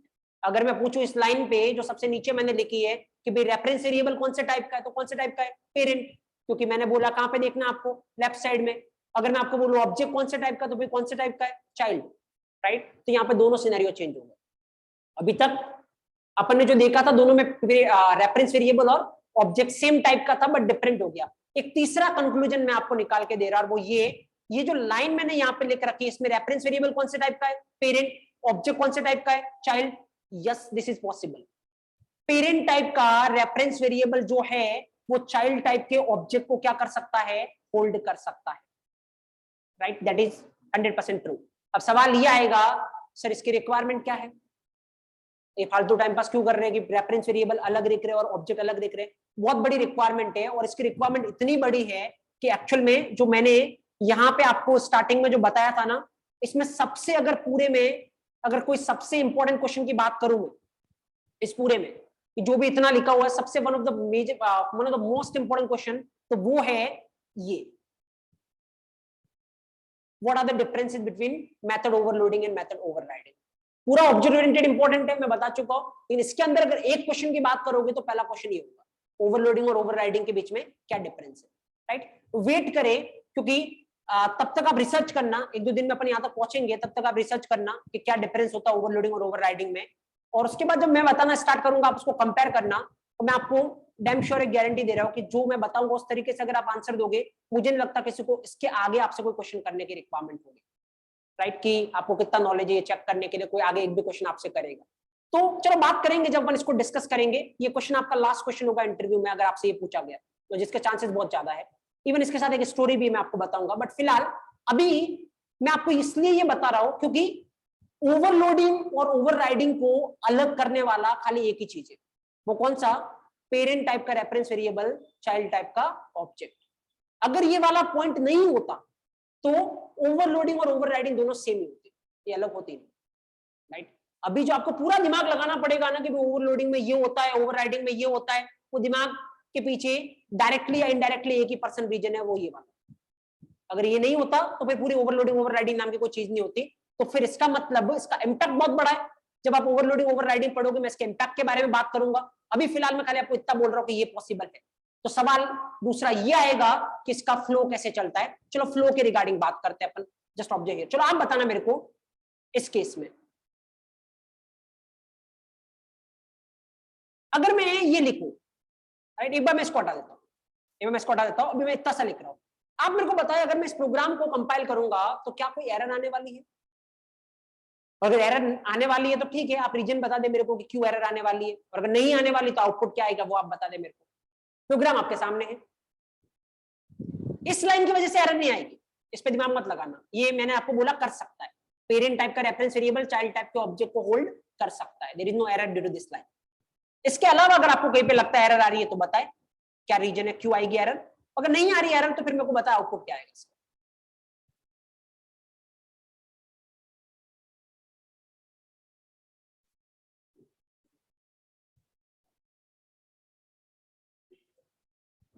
देखो अगेन इतना आपको सोचने की रिक्वायरमेंट नहीं है, मैं आपको चीजों को याद करने के लिए नहीं बोल रहा हूं, सोचना तब होता है जब आप याद करते हो। अभी जो अपन ने देखा ना आप उसी के अकॉर्डिंग चलिए। अभी अपन ने क्या देखा भाई, ये कैसे चलता है, M1 कॉल हुआ किस पे, P पे, P कौन से टाइप का है। तो एक बात मैं आपको अभी ज्यादा कंफ्यूज करना नहीं चाहता, ये ओवरलोडिंग ओवरराइडिंग के टाइम पे मैं बताऊंगा, बट अभी भी मैं आपको बता देता हूं कि कौन देख रहा है, पहले कंपाइलर देख रहा है। देखो जब कंपाइलर देखता है ना तो कंपाइलर का खाली लेवल यही तक है, वो इधर ही देख सकता है लेफ्ट साइड में, वो राइट साइड में देख ही नहीं सकता, क्योंकि राइट साइड में क्या बन रहा है, ऑब्जेक्ट। ऑब्जेक्ट कौन बनाता है, आपका जेवीएम। जेवीएम कब आएगा, कंपाइलर के बाद में। तो जब कंपाइलर देख रहा तब तक तो ये बना ही नहीं एक्चुअली, वो इधर देख ही नहीं सकता, वो ओनली किधर देख सकता है, वो इधर देख सकता है। इसीलिए अगर कंपाइलर से पूछो कि भाई पी कौन से टाइप का है, वो हमेशा क्या बोलेगा, पेरेंट टाइप का, वो कभी भी नहीं बोलेगा कि चाइल्ड टाइप, क्योंकि ये तो पता ही नहीं उसको कि ये टाइप कौन सा है, राइट। तो फिलहाल इसको बाद में डिस्कस करेंगे, अभी जस्ट फ्लो वापस फॉलो करते हैं अपन, and that is what, M1 call हुआ किस पे, P पे। P कौन से टाइप का, पेरेंट टाइप का। कंपाइलर जाएगा पेरेंट क्लास में, चेक करेगा M1 है, यस है, और है तो कोई एरर नहीं है, तो कंपाइलर बोलेगा मेरी तरफ से तो कोई दिक्कत नहीं है। अब कंपाइलर की तरफ से कोई दिक्कत नहीं है तो जेवीएम आएगा, जेवीएम देखेगा M1 किसकी, पेरेंट क्लास की, जाएगा और पेरेंट क्लास के M1 मेथड को चला देगा, और पेरेंट क्लास के M1 मेथड को चलाएगा तो क्या आउटपुट आएगा, P क्लास मेथड, राइट। एक बार चला के देखते हैं, तो ना तो प्रॉब्लम कंपाइलर को है ना प्रॉब्लम जेवीएम को, मतलब कंपाइल भी सही होगा, चलेगा भी सही, तो आउटपुट आपके सामने होगा। Just observe here, you'll see क्या आउटपुट आ रहा है, P क्लास मेथड, कोई प्रॉब्लम हुई नहीं। सवाल मेरा ये नहीं था, क्वेश्चन मेरा ये है, अगर मैं नीचे ऐड कर दूं P.M2,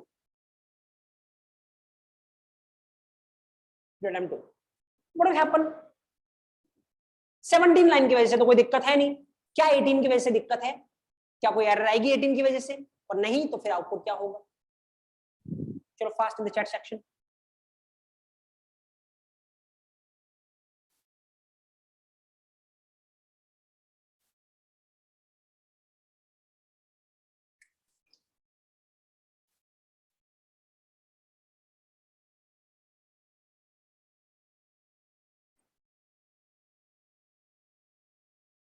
देखो अगेन मैं आपको वही बोलूंगा कि इतना सोचने की रिक्वायरमेंट है नहीं, क्योंकि आप फ्लो देखो, फ्लो अपना क्या है, चलो वापस फॉलो करते हैं। M1 कॉल हुआ किस पे, P पे।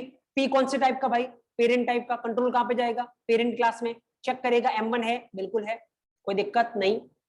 अगली लाइन पे आओ, M2 कॉल हुआ किस पे, P पे। P कौन से टाइप का है, पेरेंट टाइप का। कंपाइलर कहां पे जाएगा, पेरेंट क्लास में, चेक करेगा क्या भाई M2 है यहाँ पे, नहीं, और नहीं है तो क्या आने वाली है, एरर। तो कुछ सोच रहे हो इतना, ऑब्वियसली लाइन नंबर 18 पे एरर आने वाली है, राइट। जस्ट ऑब्जर्व हियर, यहाँ पे मैं कंपाइल करता हूँ इसको, लाइन नंबर 18 आपको एरर थ्रो करेगा। देखो लाइन नंबर 18 क्या थ्रो कर रहा है, एरर थ्रो कर रहा है। अब देखो क्यूरियोसिटी ये होनी चाहिए कि हर एक चीज पे डाउट निकालो। देखो मैं खुद ही डाउट जनरेट कर रहा हूँ, बट आपके दिमाग में आना चाहिए।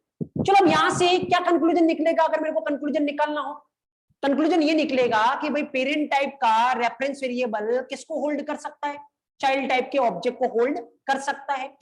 लेकिन उस रेफरेंस वेरिएबल पे अपन किसकी मेथड को कॉल कर सकते हैं, ओनली पेरेंट की मेथड को कॉल कर सकते हैं, और किसकी नहीं कर सकते, चाइल्ड की मेथड को कॉल नहीं कर सकते। देखो ये अपन ने प्रैक्टिकली समझा, अगर इसको थ्योरेटिकली वे में मेरे को बोलना, मैं क्या बोलूंगा, पेरेंट टाइप का रेफरेंस वेरिएबल चाइल्ड टाइप के ऑब्जेक्ट को होल्ड कर सकता है, लेकिन उस रेफरेंस वेरिएबल पे ओनली अपन पेरेंट की प्रॉपर्टी को कॉल कर सकते हैं, चाइल्ड की प्रॉपर्टी को कॉल नहीं कर सकते।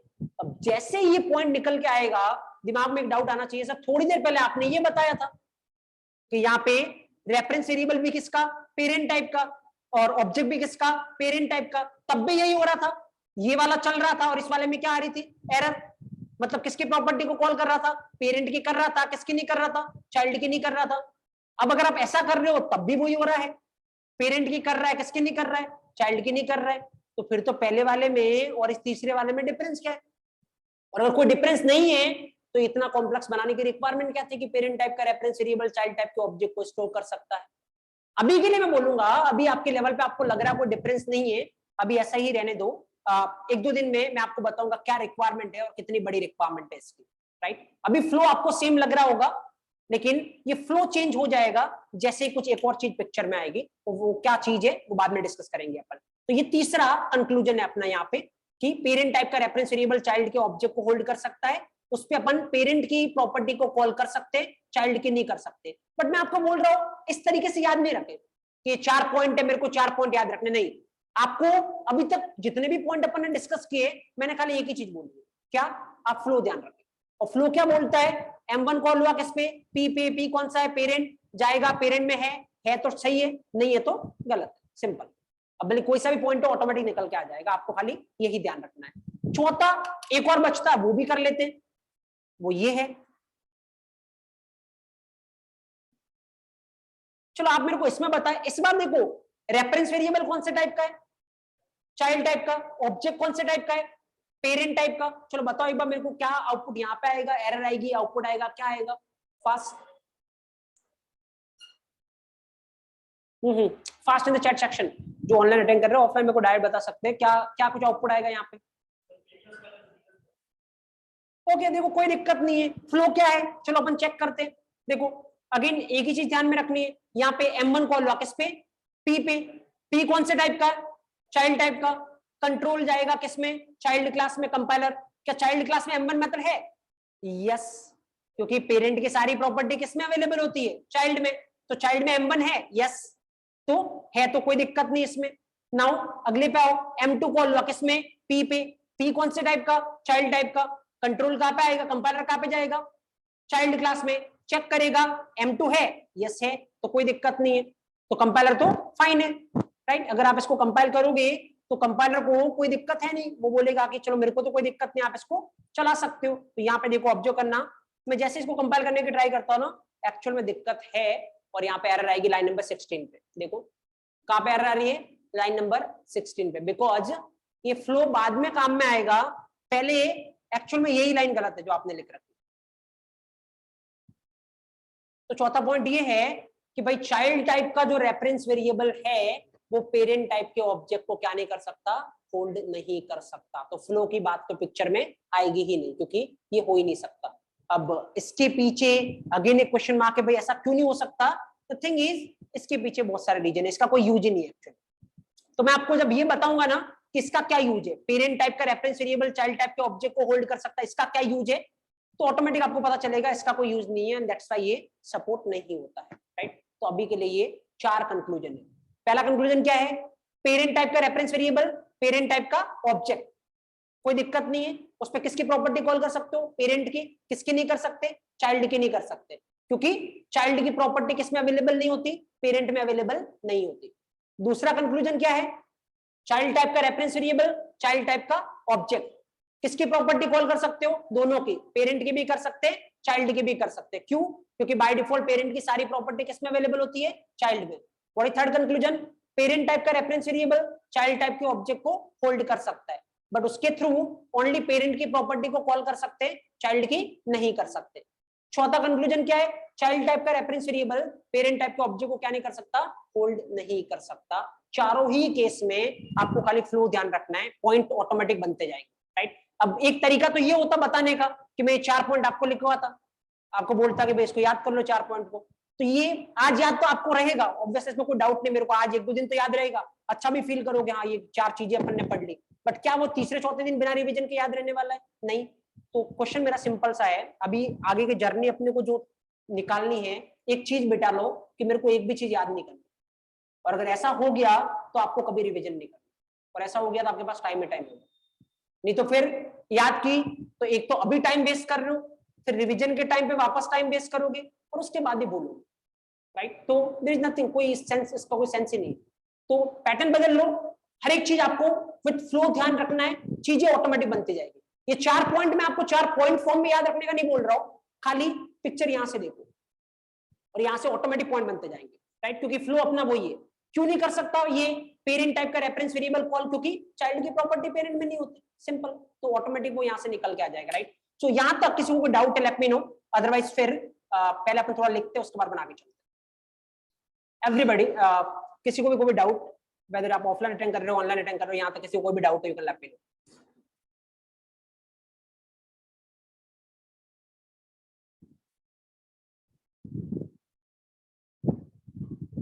नो, चलो लिखते अपन। मीनवाइल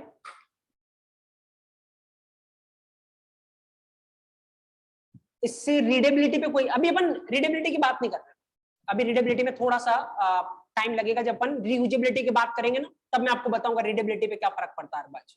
अभी फिलहाल अपन ने बात की नहीं रीडेबिलिटी। फोर्थ कंक्लूजन समझ नहीं आया? फोर्थ कंक्लूजन बहुत सिंपल है वंदना। अभी ये जो आपको दिख रहा है ना यहाँ पे क्या है, अगर मैं आपको इस लाइन पे पूछूं रेफरेंस वेरिएबल किसका है, आपको लेफ्ट में देखना है किसका रेफरेंस वेरिएबल, चाइल्ड का। अगर मैं बोलूं ऑब्जेक्ट किसका है, आपको न्यू के बाद देखना है किसका ऑब्जेक्ट है, पेरेंट का। तो फोर्थ कंक्लूजन ये है, चाइल्ड टाइप का जो रेफरेंस वेरिएबल है वो पेरेंट टाइप के ऑब्जेक्ट को क्या नहीं कर सकता, होल्ड नहीं कर सकता। इसीलिए ये लाइन ही गलत है जो आपने यहाँ पे लिख रखी है, इसीलिए इस लाइन पे क्या आ जाएगी, एरर आ जाएगी। क्वेश्चन आपके दिमाग में आ सकता है क्यों नहीं कर सकता सर, उसके लिए वेट करिए 1-2 दिन का, ऑटोमेटिक आप खुद से समझ जाओगे, आप खुद से इसका आंसर करोगे, मेरे को आंसर करने की रिक्वायरमेंट नहीं है। ओके चलो लिखते पहले फटाफट, कीप सबैडिंग। थोड़ा सा आप जगह छोड़ सकते हो, अगर आपको ये टेबल लिखनी है और ये लिख लेना ज्यादा इंपॉर्टेंट है, आप जगह छोड़ सकते हो इसके लिए, बाद में लिख लेना ये सारे पॉइंट्स के नाम, और लिखना हो तो फटाफट लिख लो जो आपको दिख रहा है यहाँ पे। ऑब्जेक्ट ओरिएंटेड प्रोग्रामिंग क्या क्या अपने को डिस्कस करने की रिक्वायरमेंट है, क्योंकि अगेन इतनी ज्यादा पॉइंट्स, एक एक पॉइंट अपन डिस्कस करने वाले, लिख लो क्विकली, 2 मिनट लगेंगे आपको। तो अगेन लिखने के लिए अपने पास सेपरेट टाइम है, जब एक्सप्लेनेशन हो तो फिर पूरा फोकस वहीं पे होना चाहिए, आपको साथ साथ में लिखने की रिक्वायरमेंट नहीं है। एंड सेकंड थिंग, ऑलरेडी आपको पता है, आप 7-8 दिन के जो पुराने सेशन लिए उसके अकॉर्डिंग पैटर्न यही फॉलो होने वाला है, आपको सेशन की चीजें सेशन में ही लिखनी है। द रीजन इज, पहले आप समझो और लिखते टाइम उसको फील करो, ताकि आपको रिवीजन की रिक्वायरमेंट पड़ेगी नहीं। तो कोई हैंड रिटन या कोई पीडीएफ नोट आपको पहले से प्रोवाइड नहीं होगी।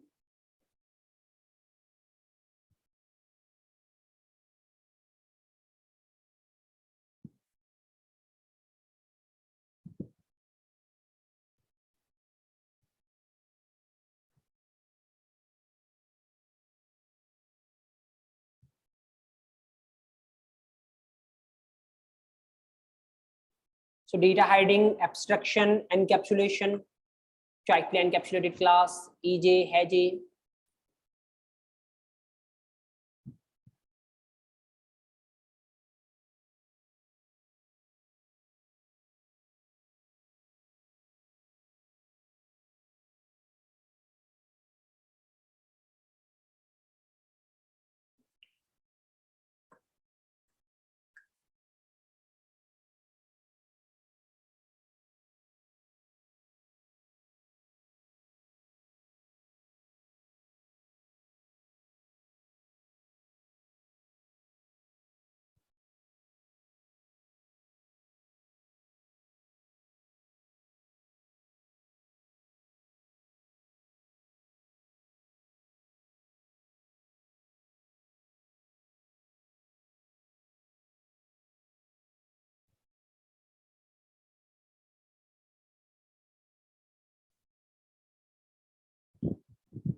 Right now then keeps batting EJ relationship, and डालो आप EJ relationship.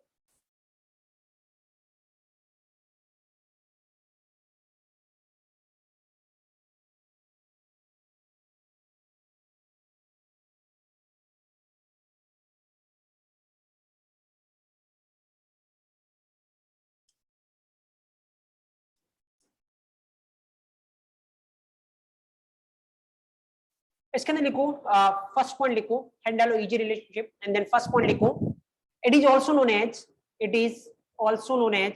inheritance. It is also known as inheritance. Second point लिखो, we can implement EJ relationship in Java. We can implement EJ relationship in Java by using by using extends and implements keyword, right. अब आपके दिमाग में doubt आएगा कि sir extend तो अपन पढ़ चुके, इंप्लीमेंट्स तो पढ़ा नहीं है। विल डिस्कस लेटर, अभी इसकी रिक्वायरमेंट है नहीं इंप्लीमेंट्स की, बट आप इंप्लीमेंट्स कीवर्ड से भी इनहेरिटेंस लगा सकते हो। ये अपन तब पढ़ेंगे जब मैं आपको ये अभी आपको ये बोल रहा हूँ कि जावा में दो चीजें होती है एक्चुअली, क्लास होता है और इंटरफेस होता है। जब अपन इंटरफेस पढ़ेंगे तब मैं आपको बताऊंगा इसका रोल है। इंटरफेस में अगर आपको इनहेरिटेंस लगाना तो वहां पे इंप्लीमेंट्स कीवर्ड आएगा। और जैसे मैंने आपको यहाँ पे बताया कि कीवर्ड का नाम एक्सटेंड सी क्यों होता है, वहां पे मैं आपको बताऊंगा कीवर्ड्स का नाम इंप्लीमेंट सी क्यों होता है। बट अभी के लिए अपने को एक्सटेंड सी देखना है, क्योंकि अभी अपने को इंटरफेस के बारे में नॉलेज है नहीं। थर्ड पॉइंट लिखो, the main advantage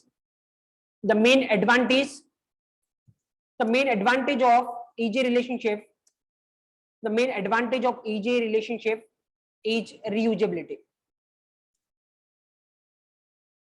The main advantage of EJ relationship is reusability. The main advantage of EJ relationship is reusability.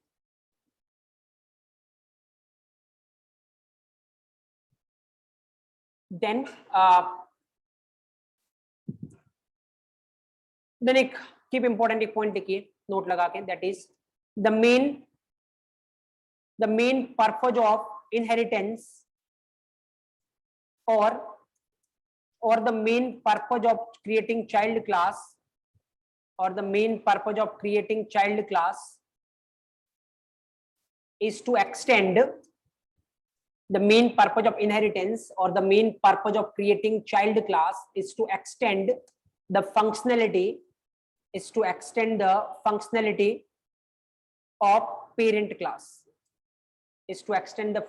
of parent class, with some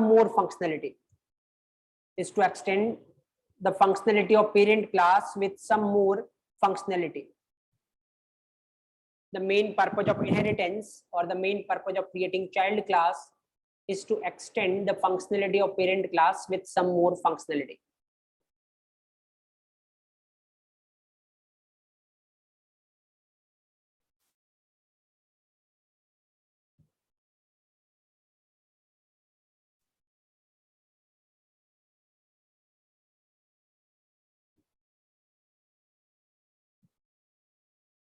Right now, then points लिखो, heading डालो, मतलब ऐसे सब heading डालो, conclusions, right?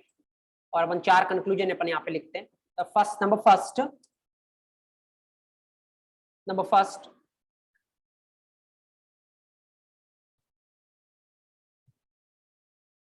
parent type reference variable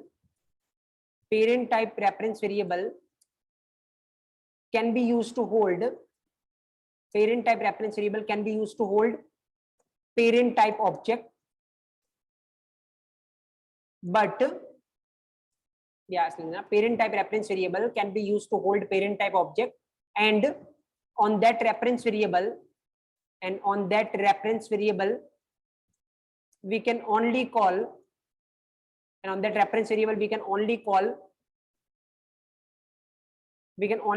parent class properties. And on that reference variable we can only call parent class properties.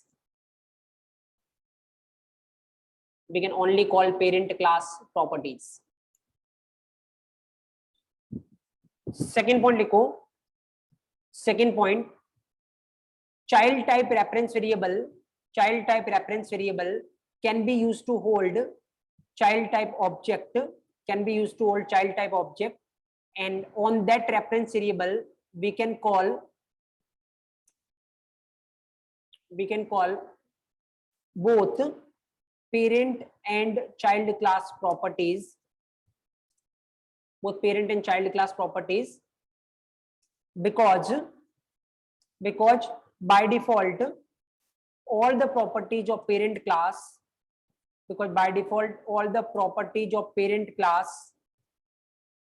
available inside child class.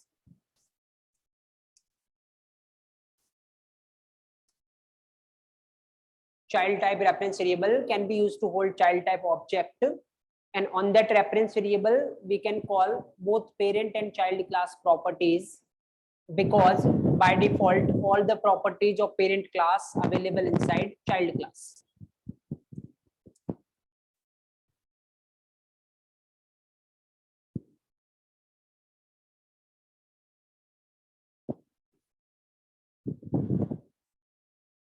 ओके, number third point mention करो, number third conclusion, and that is, and again ये खाली मैं आपको लिखवा रहा हूँ notes purpose के लिए, बाकी आपको याद इस फॉर्मेट में नहीं रखना है, याद आपको प्रैक्टिकल फॉर्मेट में ही रखना है। देन यहाँ पे parent type reference variable can be used to hold child type object, and on that reference variable we can only call parent class properties. Number third.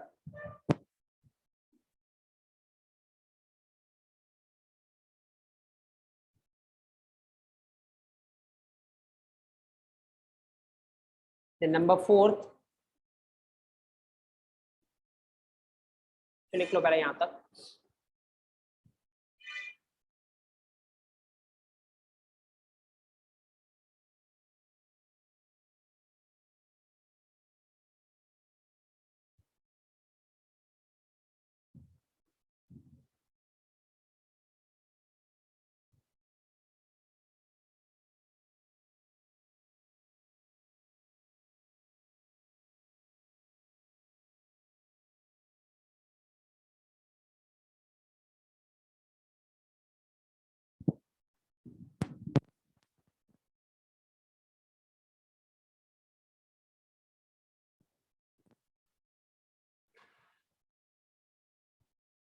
Number fourth ये है child type reference variable, child type reference variable can not hold parent type object.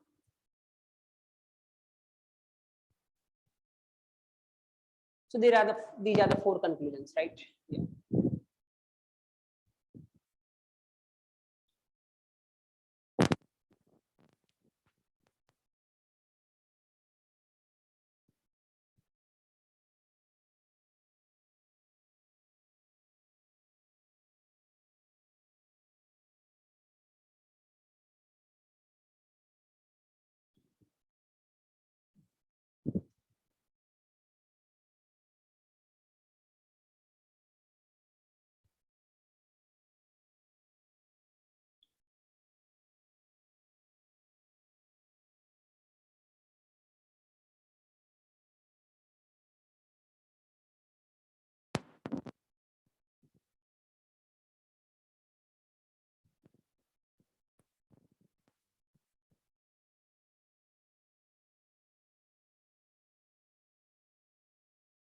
Okay, fine then. Just mention this example. बस example को mention करिए, that is important part.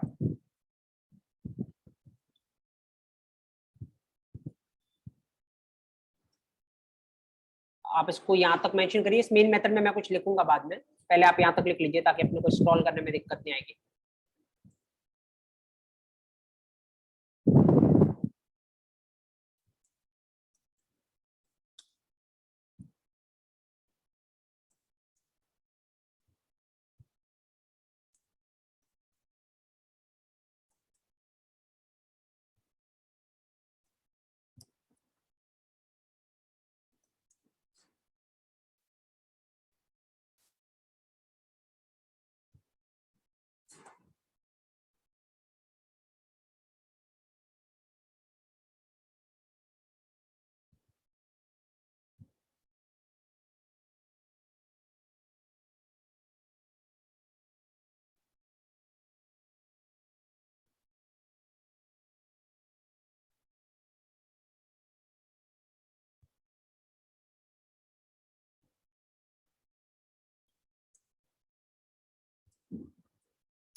चारों एक ही example में लिख लिए, आप इसको इसी पैटर्न में लिख लो, उसके बाद मैं बताता हूँ आउटपुट कैसे लिखना है आपको।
ओके